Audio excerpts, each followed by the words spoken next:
2026 की जो शुरुआत हुई है धमाकेदार है। वर्ल्ड ऑर्डर अचानक बदल रहा है। कल तक जो इम्पॉसिबल लगता था वो हेडलाइंस बन रहा है। अमेरिका जो रशिया चाइना से स्ट्रैटेजिक चेस खेल रहा है, उसका रीजन क्या है और अचानक वेनेजुएला पर इतना ज्यादा फोकस क्यों है? अचानक रात को यूएस डेल्टा फोर्सेस वेनेजुएला के कैपिटल पे हमला करती हैं और कैपिटल पे हमला भी बड़ा फोकस होता है। वहां पे निकोलस मदुरो जो प्रेसिडेंट है उसको कैप्चर किया जाता है और देश से बाहर निकाला जाता है। कहां ले जाया जाता है अभी तक किसी को नहीं मालूम। क्या यह एक बड़े गेम का सिग्नल है? सवाल यह नहीं है कि मदुरो के साथ क्या हो रहा है, सवाल यह है कि अमेरिका वेनेजुएला से क्या चाहता है। यह गेम किसके लिए है? ऑयल के लिए, चाइना का इन्फ्लुएंस रोकने के लिए, रशिया का फुटहोल्ड तोड़ने के लिए? इसकी असली रीजन क्या है यह हमें मालूम पड़ेगा इस वीडियो में। मैं हूं सौरभ आपके साथ। इस तरह के वीडियोस आपके लिए लाता हूं। इस तरह का कंटेंट अगर आपको पसंद हो तो डेफिनेटली लाइक और सब्सक्राइब कीजिए मेरा चैनल। आज आपको बताता हूं निकोलस मदुरो कौन है। निकोलस मदुरो वेनेजुएला का प्रेसिडेंट है और यह तकरीबन पिछले 14-15 साल से वेनेजुएला का प्रेसिडेंट है। लेकिन पहले ये ड्राइवर हुआ करते थे जो पॉलिटिक्स में आए और धीरे धीरे इनका कद आगे बढ़ने लगा। उस वक्त के प्रेसिडेंट ह्यूगो चावेज जो हैं वो इनके ऊपर बहुत भरोसा करने लगे और जब ह्यूगो चावेज बीमार पड़े तो उन्होंने वेनेजुएला को लीड करने के लिए जिस नेक्स्ट लीडर का नाम बोला वो निकोलस मदुरो है। निकोलस मदुरो पे ह्यूमन राइट्स को ले लीजिए, डिक्टेटरशिप, सेंसरशिप वगैरह को लेकर बहुत सारे आरोप लगते रहे हैं। लेकिन क्यों यूएस और वेनेजुएला के बीच में तकरार हुई? क्यों ये एक प्रॉब्लम ज्यादा बड़ी हो गई? यहां तक कि डोनाल्ड ट्रंप ने फैसला किया कि वेनेजुएला से निकोलस मदुरो का हटना जरूरी है अगर वेनेजुएला को आगे बढ़ना है। इसके पीछे जो बड़ा रीजन है वो मैं आपको बताता हूं। कोई भी चीज वर्ल्ड ऑर्डर में जो होती है वो अपने आप नहीं होती, वो कोई संयोग नहीं होता, कोइंसिडेंस नहीं होता। हर चीज बहुत प्लान्ड होती है। वेनेजुएला जो है हम अभी तक उसको ब्यूटी पेजेंट्स के लिए तो जानते हैं, लेकिन जो एक बहुत बड़ी बात है वेनेजुएला के बारे में जो लोगों को मालूम है, कुछ लोगों को मालूम है लेकिन बहुत से लोग नहीं जानते, वो है वेनेजुएला के ऑयल रिजर्व्स। वेनेजुएला रिचेस्ट है ऑयल रिजर्व्स में पूरी दुनिया में। जब मैं रिचेस्ट बोल रहा हूं तो तकरीबन 18.5% दुनिया भर के ऑयल रिजर्व्स जो हैं वो वेनेजुएला के पास है, जो कि तकरीबन $330 बिलियन के हैं। पहले यूएस को बहुत ऑयल, तकरीबन 80% यूएस के ऑयल की रिक्वायरमेंट वेनेजुएला से भी पूरी हो जाती थी। लेकिन देखते ही देखते मदुरो ने यह बंद कर दिया। मदुरो यूएस से दूर होते चले गए और चाइना और रशिया के करीब आने लगे। ऑफ कोर्स क्यूबा का भी इन्फ्लुएंस काफी रहा मदुरो के ऊपर, लेकिन ये जो एक स्ट्रैटेजिक मिस्टेक की मदुरो ने, इसके दूरगामी परिणाम हुए। रिसेंटली मदुरो चाइना को भी इनवाइट करते नजर आ रहे थे और अभी ये जो कैप्चर है मदुरो का, इसका एक बहुत बड़ा संबंध इससे माना जा रहा है कि यूएस नहीं चाहता था कि मदुरो के चाइना से जो रिश्ते हैं वो घनिष्ठ हों, वो पक्के हों, वो और गहरे हों। और यही मौका था कि यूएस ने समय देखते ही मदुरो को पकड़ा और अब माना यह जा रहा है कि मदुरो फिलहाल यूएस कस्टडी में है। यूएस ने कैप्चर कर रखा है और शायद वो इस वक्त अमेरिका में ही है। फिलहाल वेनेजुएला के जो रक्षा मंत्री हैं, डिफेंस मिनिस्टर हैं, वो प्रूफ ऑफ लाइफ यूएस से मांग रहे हैं कि प्रेसिडेंट मदुरो सुरक्षित हैं या नहीं, उनको किसी भी किस्म की चोट तो नहीं आई है। आगे जाके मालूम पड़ेगा कि मदुरो के साथ क्या हो रहा है। लेकिन सच्चाई यह है कि यह सिर्फ वेनेजुएला का खेल नहीं है। अगर आप देखें इस वक्त ईरान में भी रेबेलियन चल रहा है और वो तकरीबन 50 शहरों तक पहुंच गया है वो रेबेलियन। और ये हुआ है जेनजी के कारण, क्योंकि जेनजी सड़क पे आ गई है, क्योंकि रियाल की जो कीमत है वो डॉलर के बनिस्बत इतनी कम हो गई है कि उससे कुछ भी हासिल नहीं हो रहा है। बहुत सारे इसके रीजंस हैं, इसके लिए एक अलग वीडियो बनाऊंगा। लेकिन अगर आप देखें तो सिर्फ मैं जैसे बता रहा हूं, ये खेल सिर्फ ईरान या वेनेजुएला का नहीं है। सबसे ज्यादा ऑयल रिजर्व्स वेनेजुएला के पास हैं। उसके बाद 9% के ऑयल रिजर्व्स ईरान के पास भी हैं, जो कि बहुत बड़ा ऑयल रिजर्व है। ईरान किसको ऑयल देता है? रशिया और चाइना को। मदुरो यानी वेनेजुएला किसको ऑयल दे रहा था? रशिया और चाइना को। अब आप समझ रहे हैं, पूरा जो ताना बाना है वो कहां से जुड़ रहा है।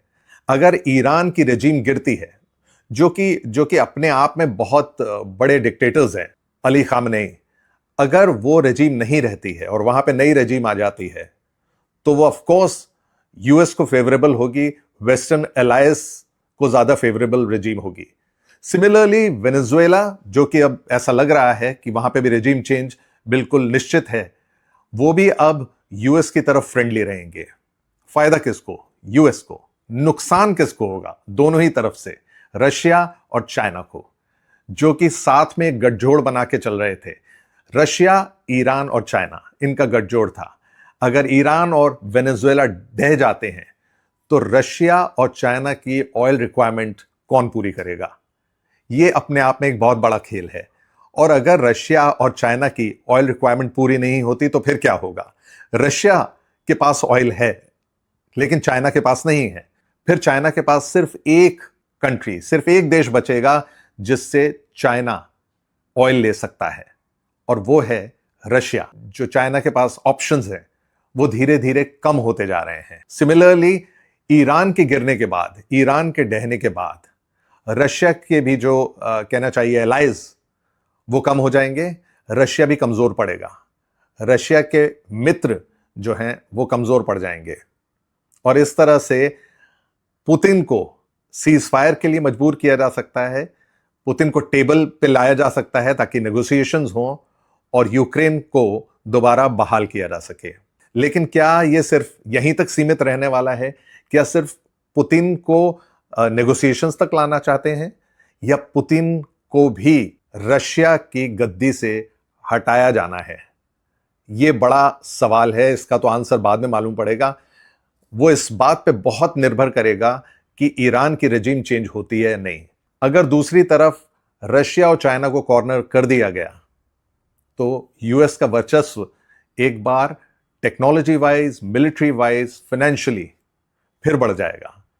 जो डॉलर कमजोर पड़ता जा रहा है वो एक बार फिर उठ खड़ा होगा।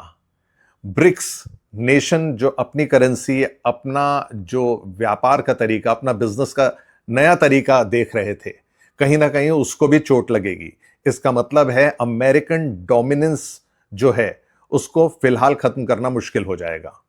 बहुत सारे चक्र हैं, बहुत सारे दांवपेच हैं इस वक्त जो कि फॉरेन रिलेशंस में चल रहे हैं, और बहुत सारी ऐसी चीजें हैं जो कोई देख नहीं पा रहा है, समझ नहीं पा रहा है। लोगों को लग रहा है सिर्फ वेनेजुएला और ईरान तक ये सीमित है, लेकिन कहना चाहिए एक प्यादा गिरता है तो समझिए वजीर और बादशाह दोनों खतरे में आ जाते हैं। समझने वाली बात यह है कि वजीर कौन है, बादशाह कौन है। प्यादा तो हमें मालूम है, मदुरो प्यादा है और मदुरो को कैप्चर कर लिया गया है। देखते ही देखते बहुत सारे रेजिम चेंजेस होंगे। बांग्लादेश में हम देख ही रहे हैं बांग्लादेश का क्या हाल है। 50 सिटीज में अगर रिबेलियन हो रहा है खामनेई की रेजिम के खिलाफ, तो फिर इसका मतलब आगे क्या निकलने वाला है? क्या पाकिस्तान के थ्रू यूएस की फोर्सेस ईरान में दाखिल होंगी या सिर्फ हवाई ऑपरेशंस होंगे? यह भी देखना है, क्योंकि काफी पॉसिबिलिटी है ऐसा कुछ हो सकता है। आगे आने वाला टाइम बड़ा ही चैलेंजिंग है। बांग्लादेश के थ्रू क्या इंडिया को कॉर्नर किया जा रहा है? क्या इंडिया में भी प्रोटेस्ट देखने को मिलेंगे? क्या इंडिया के ऊपर भी खतरा मंडरा रहा है? लेकिन इंडिया मदुरो की तरह नहीं है। इंडिया कोई डिक्टेटरशिप नहीं है। इंडिया लोकतंत्र है, इंडिया डेमोक्रेसी है। क्या हमें जरूरत है कि बाहरी ताकतें हमारे अंदर आके हमें बताएं कि हमें क्या करना है? क्या चल रहा है? ये पूरा जो चक्र है, क्या ये अब after Maduro falling and if Iran falls, क्या नेक्स्ट नंबर हमारा है? क्योंकि इंडिया काफी मजबूत होता जा रहा है। ये बहुत सारे लोगों को नहीं सुहा रहा है कि India becomes next China economically, क्योंकि इंडिया इकोनॉमिकली ग्रो कर रहा है और एज अ डेमोक्रेसी तमाम प्रॉब्लम्स के बावजूद इंडिया की ग्रोथ सबको दिखाई दे रही है। दूसरी तरफ अगर आप देखें तो पाकिस्तान फिर से इंडिया के अगेंस्ट बोलने लगा है। एक यूएस थिंक टैंक की रिपोर्ट है जिसके तहत कह रहे हैं कि इस बार इंडिया में कश्मीर में हमले हो सकते हैं, और वही टेररिस्ट हमले हो सकते हैं। ये टेररिस्ट हमले किसके कहने पे करवाए जाएंगे, ये कौन चाह रहा है, ये पता लगाना जरूरी है। कुछ चीजें तो धुरंधर 2 में मालूम पड़ जाएंगी, लेकिन आगे आने वाले 2-3 साल में शायद धुरंधर 3 बने। मैं तो यही उम्मीद करूंगा कि कम से कम लोग सजग रहें। एज इंडियंस, भारतीय होने के तौर पर हम लोगों को मालूम होना चाहिए कि हमारे देश में अगर बाहरी ताकतें कोई छेड़खानी करती हैं और हमें सिर्फ एक टिप ऑफ द आइसबर्ग नजर आता है, तो हमें आइसबर्ग की भी तलाश करनी चाहिए। कोई चीज अपने आप नहीं होती। सीए प्रोटेस्ट जो थे वो अपने आप नहीं हुए थे, वो स्पॉन्सर्ड थे। ये अब हम लोगों को मालूम पड़ रहा है। किसान आंदोलन भी स्पॉन्सर्ड था कि ट्रैक्टर लेके इंडिया गेट और लाल किला पे लोग चढ़ गए थे। हमने सब देखा है। साल भर पूरे का पूरा दिल्ली का एक रूट ब्लॉक करके बैठे रहे लोग, क्योंकि दिल्ली को पैरालाइज करना था। Everything was sponsored. उसको कौन स्पॉन्सर कर रहा था और जो स्पॉन्सर कर रहा था उसका इंटरेस्ट क्या था? क्योंकि साफ साफ उसका एक ही इंटरेस्ट था कि करंट जो सरकार है, जो लोगों की चुनी हुई सरकार है, उसको गिराना है, क्योंकि वो उनके इंटरेस्ट पूरे नहीं कर रही, वो उनकी बात नहीं सुन रही वो सरकार। और इंडिया, वो तो कहते ही हैं सोने की चिड़िया है। इंडिया की इकोनॉमी अच्छी मजबूत इकोनॉमी है। इंडिया एक बहुत बड़ा मार्केट है और इस मार्केट को कोई छोड़ेगा नहीं, क्योंकि यहां पे पैसे का इंटरेस्ट सबको नजर आ रहा है। देखते रहिए वीडियो भारतवर्ष टॉक्स पे। मैं हूं सौरभ आपके साथ।